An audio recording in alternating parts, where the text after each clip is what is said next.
Good morning. Are you in any pain? Yes, it's unbearable. Where are my meds? Your pain medicine is ordered for every 4 hours. Can you rate your pain on a scale of 0 to 10, 0 being no pain and 10 being the worst? I can't wait 4 hours. It's a 10. I'll talk to your doctor about it. Ugh, this is ridiculous. Was room 52 calling again about his pain meds? Ooh, I'm in so much pain. Where are my meds? He's been bothering every nurse who passed by his door. His pain isn't even a 10 out of 10. He wants an increased dose. I'm not passing that along. He doesn't even need it. We know he's a druggie. If he's going to bother me about pain meds this morning, I'm ignoring him. And I'm just going to make up some excuse. In 2017, nearly 1.7 million Americans abused or were dependent on opioid painkillers.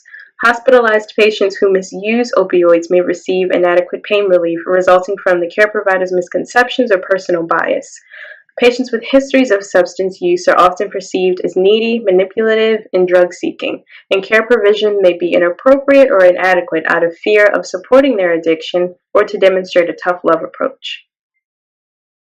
It is important that nurses maintain principles of compassion and sensitivity when providing care.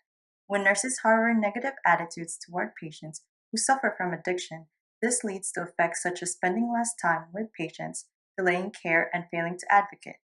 Stigmatization can result in neglect and premature discharge, resulting in poor physical and psychological health outcomes. What can nurses do to ensure adequate pain management and address personal bias? Validate and acknowledge pain in persons with addiction disorders the same way you would any other patient, and complete a thorough PQRST pain assessment. If opioids are an appropriate intervention, then they shouldn't be withheld.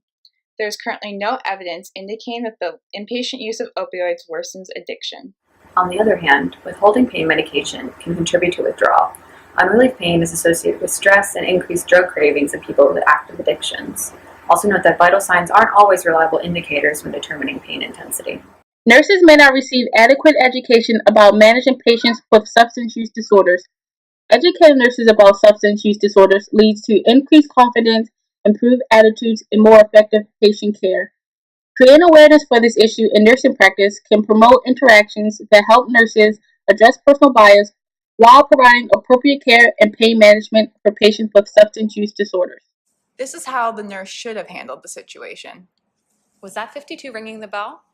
Yeah, I was able to give him Tylenol PRN. I hope this helps him, but I'm going to contact the doctor about better pain management. We can't ignore patients like him or assume that these patients are only drug seeking.